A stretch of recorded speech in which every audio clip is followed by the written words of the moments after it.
Hello అందరికీ. Last Sunday మేము శ్రీ మారుతి సాయిధామ్ టెంపుల్కి వెళ్ళాలి అనుకున్నాము. యాక్చువల్లీ 1 డే బిఫోర్ డిసైడ్ అయ్యాము. ఈ temple Tumkur road side, highway route side Nelamangala దగ్గర ఉంది.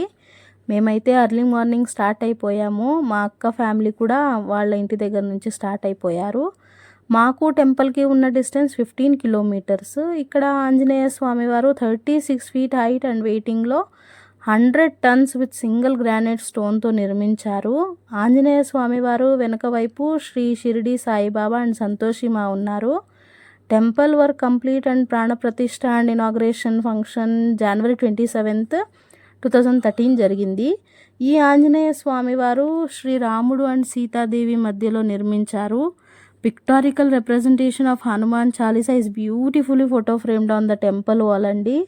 చాలా దేవుళ్ళు కూడా ఉన్నారు. మా సరస్వతి, మా లక్ష్మి, శ్రీ సలాసర్ బాలాజీ, మా అంబే, శ్రీ గణపతి, తిరుపతి బాలాజీ, ఇంకా చాలా దేవుళ్ళు ఉన్నారు. ఇక్కడ timings morning Monday to Friday 8:30 AM to 12:30 PM, evening 4:30 PM to 8:30 PM. Saturday and Sundays full day temple open ఉంటుంది. మేమైతే సండే వెళ్ళాం కదా. అమావాస్యాస్ అండ్ పౌర్ణిమాస్ morning 8:30 AM to evening 8:30 PM, అంటే ఆల్మోస్ట్ హోల్ డే ఓపెన్ ఉంటుంది. ఈ వీడియో నచ్చినట్టయితే లైక్ చేసి షేర్ చేసేయండి. నెక్స్ట్ బ్లాగ్లో మంచి వీడియోతో మీ ముందు ఉంటాను. ఎవరైనా సబ్స్క్రైబ్ చేసుకొని వారు ఉంటే సబ్స్క్రైబ్ చేసుకోండి తొందరగా. అంతే, ఇంకా వీడియో. బాయ్.